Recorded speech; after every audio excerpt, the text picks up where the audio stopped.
Algumas histórias começam com o nascimento de heróis, outras com o despertar de vilões. A de Billy the Kid começa com a perda da mãe, da infância e da direção. Antes de ser um fora da lei, ele foi apenas um menino. E, às vezes, entender. O fim de um homem exige retornar ao começo de um garoto. Em uma manhã fria de novembro de 1859, no coração do East Side de Manhattan, nasceu Henry McCarty. A cidade pulsava com o barulho de carruagens, vendedores ambulantes, operários em construção. Era um mundo duro, ainda mais para uma família de imigrantes irlandeses tentando sobreviver à margem da sociedade americana. A certidão de nascimento de Henry nunca foi encontrada. Sabemos apenas o que os ecos do passado deixaram. Ele era filho de Catherine McCarty, uma mulher determinada, viúva jovem ou talvez abandonada, tentando manter os filhos vivos com o pouco que tinha. Henry cresceu num cenário de pobreza urbana. Caminhava pelas vielas estreitas e lamacentas, onde os filhos dos operários jogavam pedras e sonhavam com pão. Aprendeu cedo a observar, a esperar e a não confiar demais. A escola foi breve, se é que foi. Livros eram um luxo. Trabalho infantil era rotina. Por volta de 1870, Catherine adoeceu. Tuberculose. A doença dos pobres, dos oprimidos, a sentença de morte que caminhava lentamente com seus hospedeiros. Em busca de ar seco e esperança, ela decidiu deixar Nova York. Viajou com Henry e seu irmão Joseph para o oeste, primeiro Kansas, depois Colorado, até finalmente chegarem ao território do Novo México. Em 1873, Catherine se casou com William Antrim, um homem de espírito errante. Antrim não queria filhos, não queria fardos, queria apenas paz. A relação com Henry foi distante, quase indiferente. Antrim se estabeleceu em Silver City, onde trabalhava como carpinteiro e minerador, mas não assumiu o papel de pai. Catherine, cada vez mais frágil, tentava manter os meninos unidos. Henry era pequeno para sua idade, tinha olhos muito claros, quase transparentes, e uma expressão que alternava curiosidade e cautela. Em Silver City, frequentou brevemente a escola primária, onde a professora local lembraria anos depois que ele era inteligente, educado e muito habilidoso com palavras. Mas os livros nunca competiram com a urgência da vida. Em setembro de 1874, Catherine McCarty morreu. O ar seco do Novo México não foi suficiente para conter a doença. Seu corpo foi enterrado em uma colina de Silver City. Henry, com apenas 14 anos, tornou-se órfão no mundo mais implacável da América, a fronteira. Após a morte da mãe, Antrim não assumiu a guarda dos meninos. Foi viver sozinho em busca de minas e aventuras que não incluíam os filhos da esposa falecida. Henry e Joseph foram deixados por conta própria. Joseph acabou sendo acolhido por uma família local. Já Henry começou a desaparecer da linha da normalidade. Ele vagava pelas ruas de Silver City, oferecendo pequenos serviços, limpando estábulos, entregando mensagens. Começou a andar com garotos mais velhos, outros órfãos, fugitivos, filhos de bêbados e jogadores. Um grupo sem amarras, um clã de ninguém. Foi nesse período que Henry cometeu seu primeiro crime registrado. Em 23 de setembro de 1875, ele foi preso por roubar roupas de uma lavanderia chinesa local. Não era um roubo ousado, era fome, frio e talvez um desejo inconsciente de ser notado, de ter um adulto, ainda que um policial, lhe dizendo o que fazer. A cadeia de Silver City não era mais que uma sala com grades improvisadas. Henry foi colocado lá, à espera de julgamento. Mas no dia seguinte escapou pela chaminé. Um menino magro demais para o mundo e esperto demais para o sistema. Era o primeiro passo de uma fuga que nunca mais terminaria. A partir dali, Henry se lançou ao vasto oeste. Mudou de nome. Em alguns lugares era Kid Antrim, usando o sobrenome do padrasto. Em outros, era apenas The Kid. Vagava entre ranchos, vilas e acampamentos de mineração. Trabalhava aqui, roubava ali. E aprendia. Aprendia a manejar cavalos, a disparar um revólver, a ler olhares. Aprendia que as leis eram tão maleáveis quanto os xerifes locais e que a justiça quase sempre era decidida por quem sacava primeiro. Por volta de 1877, ele estava no Arizona. A fronteira era dura, mas vivia um breve momento de expansão. As ferrovias chegavam, as cidades cresciam, os conflitos se acumulavam. Foi nesse ambiente que Henry, com apenas 17 anos, matou pela primeira vez. Em uma briga com o ferreiro Frank Cahill, Henry sacou sua arma e atirou. O ferreiro morreu no dia seguinte. Henry alegou legítima defesa. E talvez fosse. Cahill era conhecido por sua brutalidade, mas a lei não o absolveu. O jovem fugiu novamente, agora com sangue nas mãos. Era procurado oficialmente. E aos olhos da justiça, já não era mais Henry. Era um fora da lei. Com apenas 17 anos ele já tinha fugido de uma prisão, enterrado a mãe, sido abandonado por um padrasto e matado um homem. Era o Velho Oeste em sua forma mais crua, mas Billy the Kid ainda não existia. Não oficialmente, a lenda estava só começando. Após fugir da prisão em Silver City, Henry McCarthy iniciou uma longa e errante jornada pelo sudoeste dos Estados Unidos. Era apenas um adolescente, mas já carregava o estigma de fugitivo. Deixou para trás o nome que carregava desde o nascimento e passou a assumir outras identidades.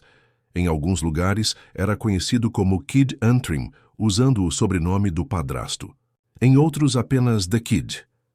Era como se, ao perder a mãe e romper com qualquer laço familiar, Henry tivesse também enterrado sua antiga identidade. Sua primeira parada conhecida foi o Arizona, onde o jovem buscou abrigo nas fronteiras, ainda não completamente pacificadas. Trabalhou como vaqueiro e peão em fazendas isoladas, onde era pago com pouco mais que refeições e abrigo. Foi nessas terras vastas, entre o suor do gado e o barulho dos saluns, que ele começou a formar seu caráter definitivo. Mais do que sobreviver, ele aprendeu a se defender. Aprendeu que no Oeste, palavras e intenções pouco valiam sem um revólver ao lado. Era carismático. Sabia conquistar a simpatia das pessoas. Tinha um senso de humor rápido, uma risada juvenil, e era ágil com as mãos, tanto para embaralhar cartas como para sacar uma arma. As histórias dizem que ele era destro, mas sacava com a mão esquerda, que era baixinho, magro, mas surpreendentemente perigoso. Essas características, ou mitos, começaram a circular mesmo antes de seu nome se tornar temido. O primeiro grande ponto de virada ocorreu em agosto de 1877, quando se envolveu em uma briga em Bonita, Arizona. O ferreiro Frank Windy Cahill, um homem conhecido por seu comportamento agressivo, provocava Henry com frequência. As provocações, inicialmente verbais, tornaram-se físicas. Num determinado dia, Cahill empurrou o jovem ao chão de um bar, ridicularizando-o diante dos outros. Humilhado e encurralado, Henry sacou seu revólver e disparou. Cahill foi atingido e morreu no dia seguinte. Era o primeiro assassinato atribuído a ele. Henry fugiu imediatamente após o disparo. Sabia que o peso da lei, ainda que errática, naquela região, agora caía sobre ele com força. Assumiu uma nova identidade, William H. Bonney. Um nome inventado, talvez inspirado em parentes distantes, talvez apenas por soar respeitável. A partir daí, tornou-se oficialmente um fora da lei. Com esse novo nome, cruzou novamente para o território do Novo México. A região vivia em efervescência. O crescimento das rotas comerciais, o surgimento de novas cidades e a competição, feroz entre comerciantes, fazendeiros e políticos, criavam um cenário propício para o surgimento de conflitos armados. Henry, agora Billy, estava prestes a entrar em um deles, sem saber que esse conflito definiria sua trajetória para sempre. Enquanto vagava, ele foi preso mais de uma vez, sempre por pequenas infrações, posse de armas, roubo de cavalos, brigas em saluns. Mas sempre escapava. Havia algo nele que o tornava difícil de conter. Era pequeno, rápido e parecia sempre encontrar uma brecha, uma porta mal trancada, um carcereiro distraído, uma janela estreita. Começou a ser conhecido pelas autoridades locais, ainda de forma incipiente. Era mais um problema do que uma ameaça. Ainda não era uma lenda. Mas os olhos da justiça já o seguiam com atenção crescente. Em 1878, Billy se encontrava no condado de Lincoln, no sudeste do Novo México. Ali, o destino o colocaria no centro de um dos episódios mais violentos da história do Velho Oeste, a Guerra do Condado de Lincoln. Nesse território, a tensão entre duas facções comerciais vinha se agravando há anos. De um lado, o consórcio formado por Lawrence Murphy e James Dolan, que dominava a economia local através de um monopólio de suprimentos, crédito e proteção armada.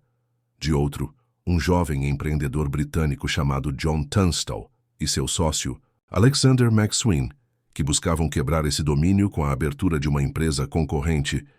Billy foi contratado por Tunstall como vaqueiro e guarda de rebanho. Mas mais do que um simples emprego, Tunstall ofereceu a Billy algo que poucos haviam lhe dado até então: respeito. Tratava-o com dignidade, chamava-o pelo nome, dava-lhe responsabilidades reais. Essa relação, ainda que breve, marcou profundamente o jovem fora da lei. Pela primeira vez desde a morte da mãe, Billy teve a sensação de pertencer a algo, mas essa breve estabilidade foi destruída com violência.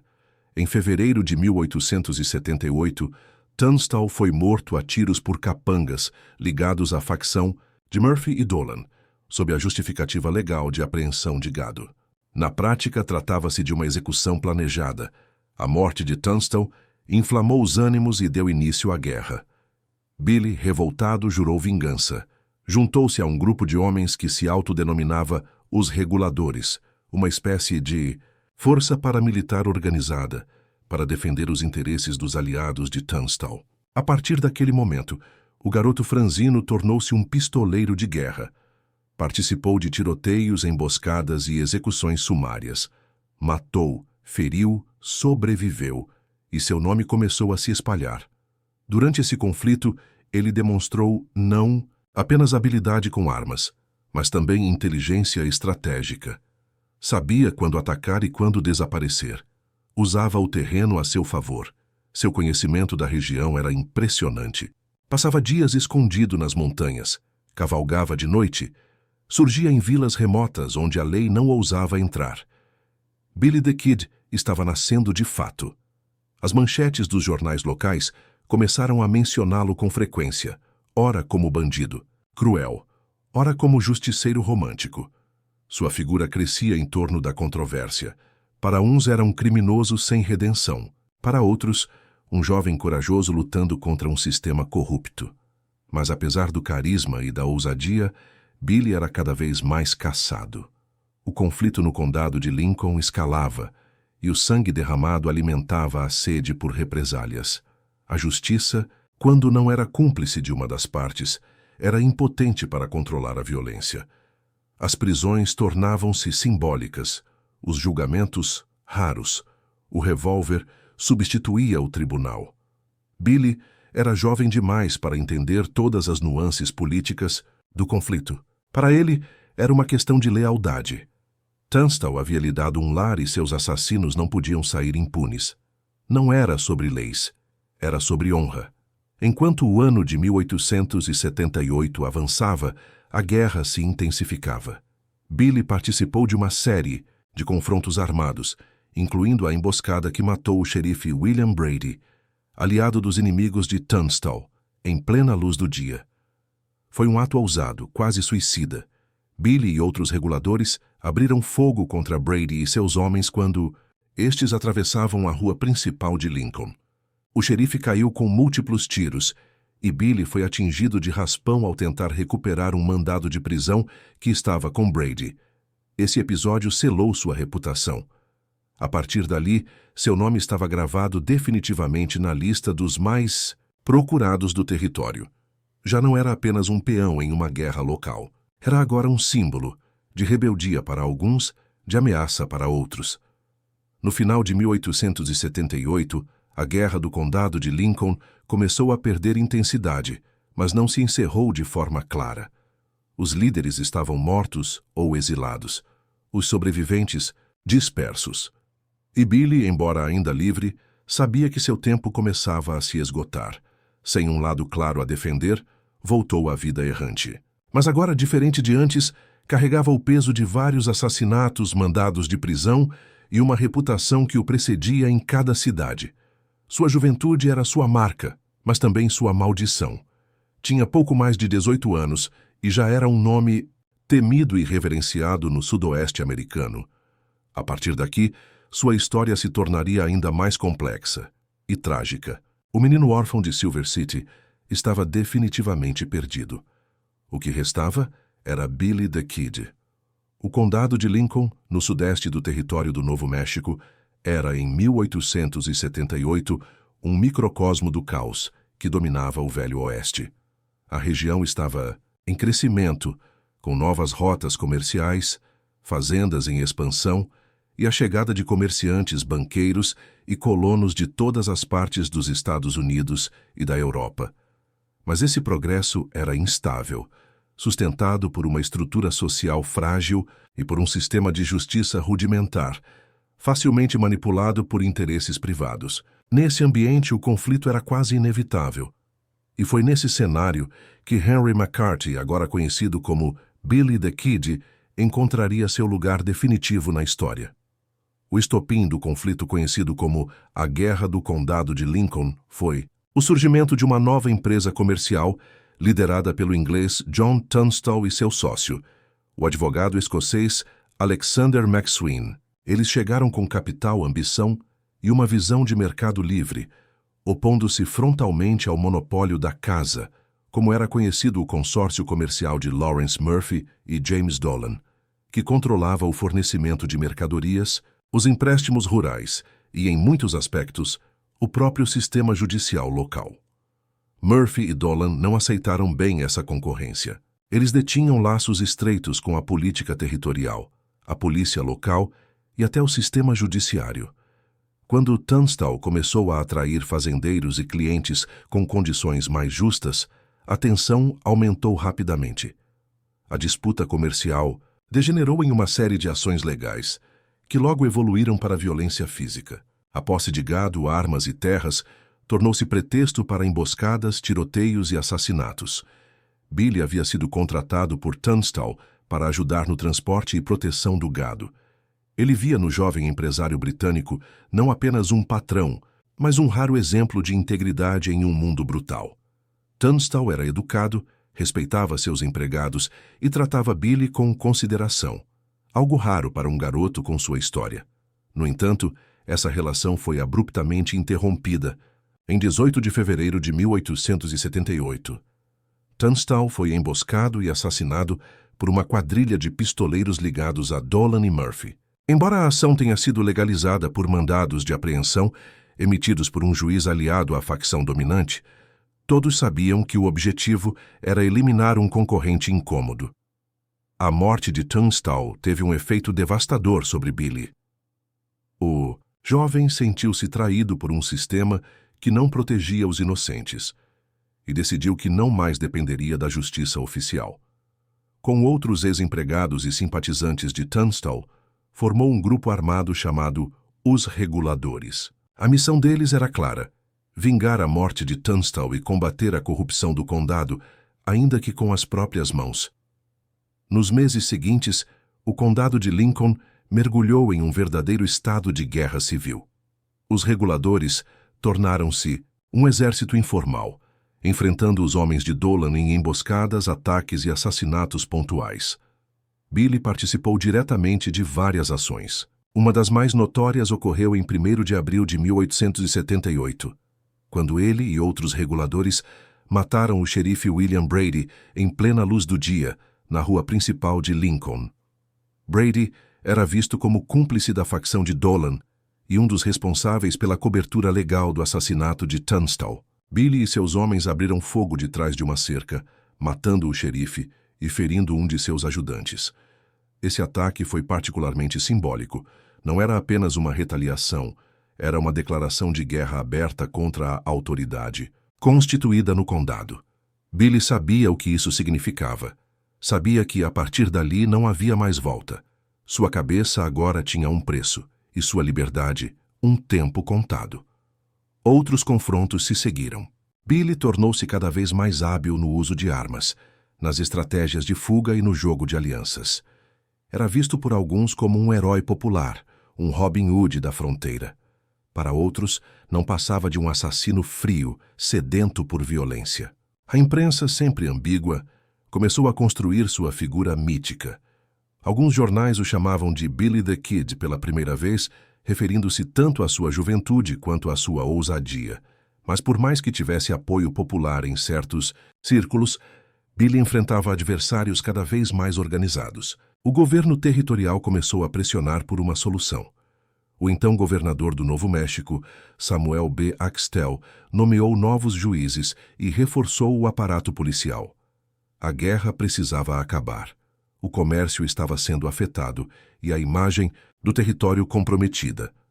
Em julho de 1878, ocorreu o clímax do conflito, o cerco à casa de Alexander McSween, em Lincoln. Billy e um grupo de reguladores estavam ali, tentando proteger McSween e sua família de um ataque iminente. Do lado de fora, dezenas de homens armados, aliados de Dolan, cercavam a casa. O tiroteio durou 5 dias. Billy e seus companheiros resistiram bravamente, com recursos limitados e cada vez menos esperança de socorro. Ao final, em 19 de julho, a casa foi incendiada. McSween foi morto ao tentar fugir. Billy, por um golpe de sorte e astúcia, conseguiu escapar correndo pelas sombras com alguns sobreviventes. Era o fim da resistência organizada. A Guerra do Condado de Lincoln, embora não oficialmente encerrada, havia perdido sua força vital. Billy não se entregou. Refugiou-se nas montanhas, depois nas planícies, depois em vilas esquecidas. Mas agora era um homem marcado. A justiça o perseguia não mais como um simples fora da lei, mas como um símbolo de um período de anarquia que o governo queria apagar da memória coletiva. Ainda assim, havia quem o protegesse. Em algumas cidades encontrava abrigo e apoio. Era visto por muitos como um garoto que lutara por algo maior, mesmo que com métodos questionáveis. Ele próprio, em cartas ao governador Lew Wallace, tentou negociar uma anistia, oferecendo-se para testemunhar contra os verdadeiros instigadores da violência. Houve promessas, encontros secretos, esperanças breves. Mas, no fim, as garantias nunca vieram. Billy voltou à ilegalidade. Ele agora era uma figura trágica. Jovem, procurado, inquieto, continuava roubando cavalos. Envolvia-se em brigas, escapava de prisões. Mas algo havia mudado. Já não era apenas o garoto briguento ou o justiceiro impulsivo. Era alguém que carregava a história de uma guerra fracassada, de uma causa perdida. A lenda crescia, mas o homem por trás dela parecia cada vez mais solitário. Ao final daquele ano sangrento, Billy the Kid era, aos olhos da maioria, um fora da lei. Mas entre os que o conheceram de perto, havia outra versão, a de um garoto esperto, leal, que se viu envolvido em um jogo muito maior do que ele e que, mesmo cercado de violência, ainda conservava traços de humanidade. O condado de Lincoln nunca mais seria o mesmo. E Billy, a partir daquele momento, também não. Após o fim da Guerra do Condado de Lincoln, Billy the Kid tornou-se um homem permanentemente à margem da lei. Sem aliados influentes, sem proteção política e sem um grupo armado que lhe desse respaldo, restava-lhe apenas a astúcia, o instinto de sobrevivência e o apoio de poucos amigos fiéis, espalhados por vilas remotas do Novo México. Ele não era mais parte de uma causa. Agora era apenas um fugitivo. Mas o fim do conflito não significou o fim da violência. O território do Novo México seguia instável, com bandos armados disputando gado, terras e poder.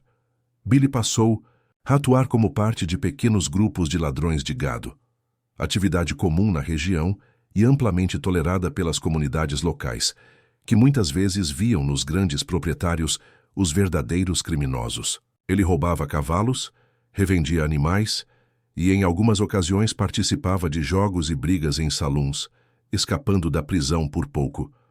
Aos 19 anos, era experiente no ofício de sobreviver em um mundo brutal. A essa altura, sua fama crescia em proporção direta ao número de jornais que mencionavam seu nome. Billy the Kid, como agora era amplamente conhecido, era descrito ora como um assassino sanguinário com mais de 20 mortes nas costas, ora como um jovem rebelde e carismático que enfrentara um sistema corrupto. Nenhuma das versões era completamente verdadeira, mas ambas continham ecos do real.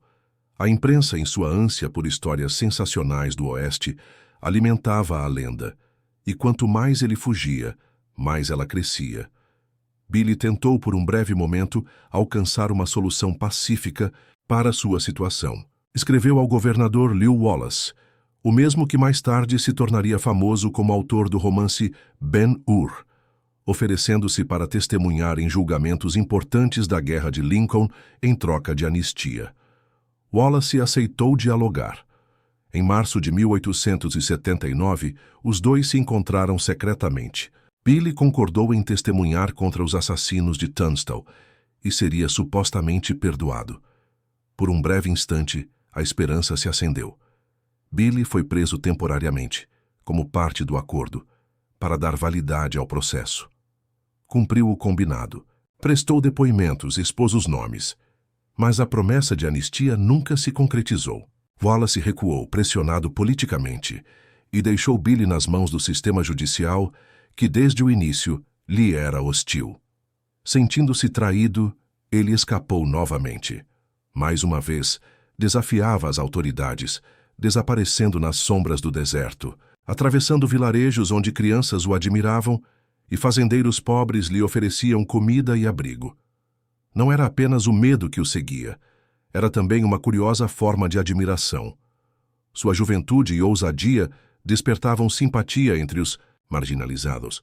Billy se tornava uma figura quase mítica, um símbolo de resistência.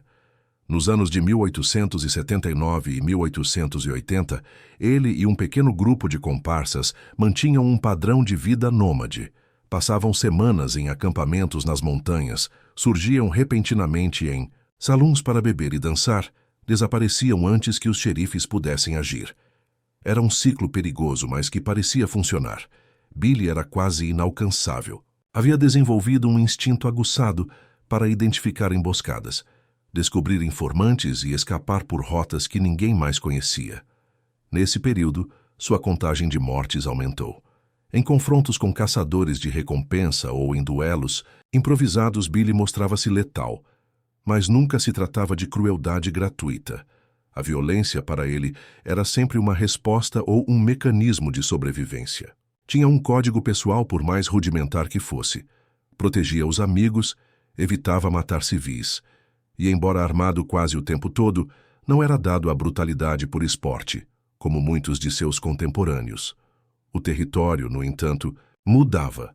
Com a chegada do trem, das rotas telegráficas e do reforço da presença federal, o velho estilo de vida de bandoleiros do deserto estava com os dias contados, e com o aumento da pressão política, as autoridades precisavam de uma resposta eficaz para o problema Billy the Kid. Era preciso capturá-lo, vivo ou morto. Em 1880, o condado de Lincoln nomeou como novo xerife um homem que conhecia bem Billy, Pat Garrett. Eles haviam se encontrado anos antes, quando Garrett trabalhava em salões como barman ou segurança. Alguns diziam que eram amigos, outros apenas conhecidos. Mas o fato é que Garrett conhecia os movimentos, os esconderijos e o temperamento do famoso foragido. E mais do que isso, sabia que capturar Billy the Kid seria o grande trunfo de sua carreira política. Em dezembro daquele ano, Garrett iniciou uma caçada implacável. Com o apoio de um grupo de homens armados e o aval do governo territorial, percorreu vilas e montanhas, interrogando amigos, subornando informantes, pressionando comunidades que protegiam Billy. A caçada culminou em 23 de dezembro de 1880, quando Garrett localizou Billy e seu grupo em uma pequena cabana em Stinking Springs, perto de Fort Sumner. Cercados e sem saída, após uma breve troca de tiros, Billy e os demais se renderam. Era uma derrota amarga. O garoto que havia escapado tantas vezes finalmente fora capturado de forma quase banal. Foi levado a julgamento em abril de 1881. Condenado à morte por enforcamento pelo assassinato do xerife William Brady, a sentença foi marcada para 13 de maio, na cidade de Lincoln. Billy, que havia enfrentado toda sorte de perigos e fugas espetaculares, agora se via confinado entre quatro paredes, vigiado constantemente. A lenda parecia ter chegado ao fim. Mas ele não era conhecido por aceitar finais impostos. Em 28 de abril de 1881, menos de um mês antes de sua execução, Billy realizou sua fuga mais ousada. Com um revólver obtido misteriosamente, dizem que escondido em uma latrina ou entregue por um cúmplice, matou os 2 guardas que o vigiavam. Primeiro, atirou em James Bell quando este o levava ao banheiro. Depois, com frieza e eficiência, surpreendeu Bob Olinger, o segundo guarda, que estava almoçando em um prédio vizinho. Billy disparou uma espingarda contra ele da janela, matando-o instantaneamente. Em seguida, caminhou calmamente até o estábulo, selou o cavalo do xerife e saiu cavalgando pelas ruas de Lincoln, enquanto a cidade assistia atônita. Foi sua última e mais lendária fuga. Uma demonstração de coragem, inteligência e sangue frio que, mais do que qualquer outra ação, consolidou sua figura no imaginário popular como um verdadeiro fora da lei romântico. Agora, mais do que nunca, o governo queria sua cabeça. E enquanto as autoridades montavam a última etapa da caçada, Billy se refugiava em Fort Sumner, talvez por cansaço, talvez por saber que sua sorte estava no fim, talvez, e isso ninguém jamais saberá, por desejar encarar de frente o destino que há anos parecia adiado. O ano era 1881. Billy the Kid, com apenas 21 anos, já havia se tornado uma figura lendária no Velho Oeste. Sua fuga espetacular da prisão em Lincoln, onde matou 2 guardas e desapareceu com a calma de quem caminha para casa, provocou um choque no território do Novo México. Para as autoridades, aquilo era um desafio pessoal. Para o povo, um espetáculo. E para Pat Garrett, o homem encarregado de capturá-lo, uma questão de honra. Garrett havia sido xerife do condado de Lincoln por apenas alguns meses, quando prendeu Billy pela primeira vez. Com sua fuga, o xerife se viu ridicularizado publicamente. Sua reputação estava em jogo, e ele sabia que o sucesso ou fracasso de sua carreira política dependia diretamente da recaptura de Billy the Kid. A caçada recomeçou com intensidade redobrada. Billy, após a fuga, seguiu para Fort Sumner, um vilarejo isolado onde havia passado parte de sua juventude. Ali viviam amigos, antigos aliados, e, segundo alguns relatos, o seu possível amor, Paulita Maxwell, filha de uma influente família local. Era um lugar de memórias, onde o menino que um dia fora Henry McCarthy ainda podia encontrar um simulacro de paz. Mas ao retornar a Fort Sumner, Billy cometeu um erro estratégico. Por mais que a vila fosse acolhedora e segura sob certo ponto de vista, era previsível. Garrett sabia disso, e assim, enquanto Billy se escondia, acreditando que o pior havia passado, o xerife reuniu informações, ouviu testemunhas e armou seu plano final. Na noite de 14 de julho de 1881, Pat Garrett e 2 homens de confiança, John Poe e Thomas McKinney, chegaram discretamente a Fort Sumner. Foram direto para a casa de Pete Maxwell, irmão de Paulita, cuja família era próxima de Billy. Garrett apostava que, mais cedo ou mais tarde, o foragido apareceria por lá. E ele apareceu. A versão mais aceita do episódio diz que, por volta da meia-noite, Billy entrou na casa dos Maxwell. Estava desarmado. Tinha acabado de visitar um amigo e vinha buscar um pedaço de carne. Ao entrar no quarto escuro onde Garrett estava escondido, perguntou em espanhol: "Quem és? Quem está aí?" Garrett, reconhecendo a voz, disparou. O tiro atingiu Billy no peito. Ele caiu no chão e morreu quase instantaneamente. Tinha apenas 21 anos. A notícia se espalhou rapidamente. Na manhã seguinte, o corpo do jovem foi velado por amigos e moradores de Fort Sumner. Foi enterrado no pequeno cemitério da vila, ao lado de 2 companheiros mortos anos antes na Guerra do Condado de Lincoln, Tom O'Folliard e Charlie Bowder. Seu túmulo, simples, viria a se tornar local de peregrinação décadas mais tarde. A morte de Billy the Kid foi vista de maneiras muito diferentes. Para as autoridades, era o fim de um bandido perigoso. Para Pat Garrett, a vitória que selava sua reputação como o homem que pôs fim ao reinado de terror de um fora da lei. Mas, para muitos, especialmente os pobres, os oprimidos, os que haviam acompanhado sua trajetória desde os tempos de vaqueiro de Tunstall, era uma tragédia, um fim injusto para um jovem que, desde cedo, fora empurrado para a margem da sociedade. A figura de Billy não desapareceu com sua morte. Ao contrário, foi eternizada. A lenda cresceu. Livros começaram a surgir, depois peças teatrais, músicas, filmes.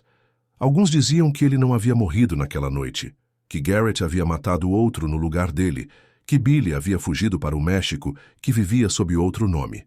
Até hoje, surgem relatos e teorias sobre supostas aparições e identidades alternativas. Mas nenhum deles foi confirmado.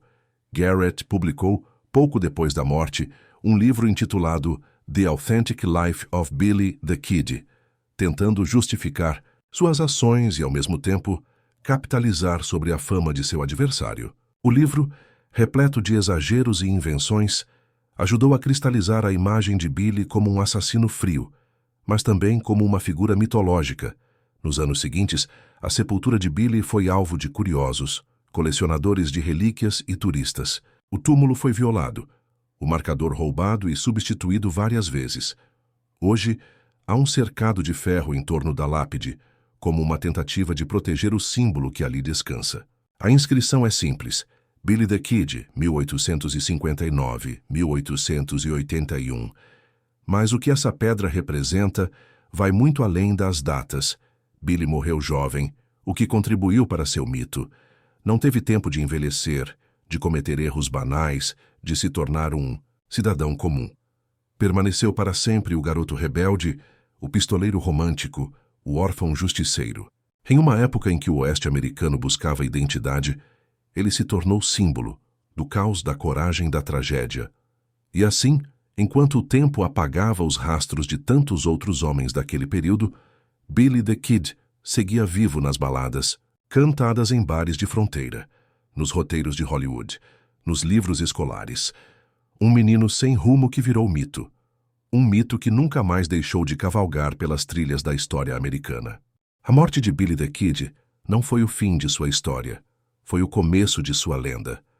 Desde o momento em que o xerife Pat Garrett disparou o tiro fatal em Fort Sumner, na madrugada de 14 de julho de 1881, o nome de Billy passou a habitar não apenas os registros policiais do território do Novo México, mas também o imaginário de uma nação em formação. Era como se o Velho Oeste, ansioso por mitos e símbolos, tivesse encontrado em Billy the Kid a síntese perfeita do que significava ser jovem, livre e, ao mesmo tempo, trágico. A primeira tentativa de moldar essa imagem ao gosto do público veio do próprio Garrett. Pouco depois da morte de Billy, o xerife publicou um livro com a ajuda de um jornalista, chamado Ash Upson, intitulado The Authentic Life of Billy the Kid. O título prometia a verdade definitiva sobre o fora da lei, mas o conteúdo misturava fatos, exageros e pura ficção. O objetivo não era apenas justificar a ação de Garrett, mas também explorar o fascínio crescente do público pelo jovem bandido. O livro não teve grande sucesso comercial na época, mas estabeleceu um modelo narrativo. Billy como o assassino carismático, o jovem implacável, a criatura trágica do Oeste. Com o tempo, essa figura foi sendo moldada por cada geração de DJs, de acordo com seus próprios valores. No início do século XX, quando os Estados Unidos buscavam construir uma identidade nacional baseada na conquista do Oeste, Billy the Kid foi retratado em folhetins como um herói romântico.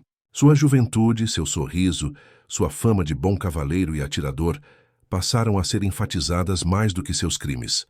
A lenda ganhava contornos cada vez mais simbólicos. Billy não era mais um assassino, era um espírito rebelde, uma vítima do destino, um órfão contra o sistema. Nos anos 1930 e 1940, Hollywood descobriu em Billy the Kid um filão inesgotável. Surgiram dezenas de filmes, cada um retratando o personagem de forma diferente. Em alguns, era um fora da lei cruel, condenado pela própria sede de violência. Em outros, um justiceiro incompreendido que enfrentava os poderosos em nome dos fracos. Cada ator que interpretava Billy projetava nele a sensibilidade de sua época. Do galã redentor ao rebelde trágico. O cinema cristalizou sua imagem para o grande público. Os trajes típicos, chapéu de aba larga, pistolas nos coldres, olhar determinado, tornaram-se ícones. Frases atribuídas a ele, muitas inventadas, passaram a ser repetidas em filmes, músicas e programas de TV. A figura de Billy passou a ser usada em campanhas publicitárias, em quadrinhos, em nomes de lojas e bares. Tornou-se marca registrada. Nos anos 1960 e 1970, com a ascensão dos movimentos contraculturais, Billy foi resgatado como símbolo da rebeldia juvenil. Em uma época em que a juventude questionava a autoridade, as guerras e as instituições, o garoto que enfrentara xerifes e políticos tornou-se ícone alternativo. Canções folk rock fizeram referência ao seu nome. Bob Dylan, em 1973, lançou a trilha sonora do filme Pat Garrett and Billy the Kid, com a clássica Knocking on Heaven's Door, perpetuando a melancolia da figura que sabia que o fim estava próximo. Ao mesmo tempo, historiadores e estudiosos começaram a revisitar os registros reais da vida de Henry McCarthy. Descobriram inconsistências nas versões populares, trouxeram à tona documentos, depoimentos e cartas. A figura real, um jovem órfão, educado, bem-humorado, inteligente, mas envolvido em violência, emergia por trás da névoa do mito. O contraste entre o homem e a lenda tornou-se por si só tema de estudos, livros e documentários. A sepultura de Billy, em Fort Sumner, virou ponto turístico. Visitada por milhares todos os anos, tornou-se local de homenagem e especulação. O marcador original foi roubado e substituído mais de uma vez. Em 1931, foi cercado por uma grade de ferro para impedir novos furtos. Ali repousa oficialmente um dos nomes mais famosos da história americana, mesmo que muitos ainda questionem se o corpo enterrado ali é realmente o de Henry McCarthy. A persistência da lenda alimentou teorias de conspiração. Diversas pessoas, ao longo do século XX, afirmaram ser Billy the Kid ou descendentes dele. Uma das mais conhecidas foi a de Brushy Bill Roberts, um homem que apareceu no Texas na década de 1950, afirmando ser o verdadeiro Billy. Pediu perdão ao governador e forneceu detalhes da vida do fora da lei. Embora a maioria dos historiadores tenha desacreditado sua versão, o caso ganhou atenção e serviu de base para o filme Young Guns 2. A verdade, no entanto, parece cada vez menos importante para o mito. O que permanece é o símbolo. Um garoto que enfrentou o mundo com o que tinha: coragem, uma arma e um coração inquieto. Um jovem moldado pela dureza do Oeste, pela ausência de amor, pela busca por pertencimento. Um nome que resiste ao tempo porque fala, no fundo, de algo universal: o desejo de ser livre. Billy the Kid tornou-se um dos personagens mais retratados da história americana.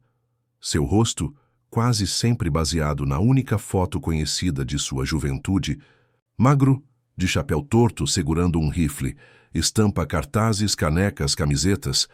Sua história é recontada, recriada, reinventada.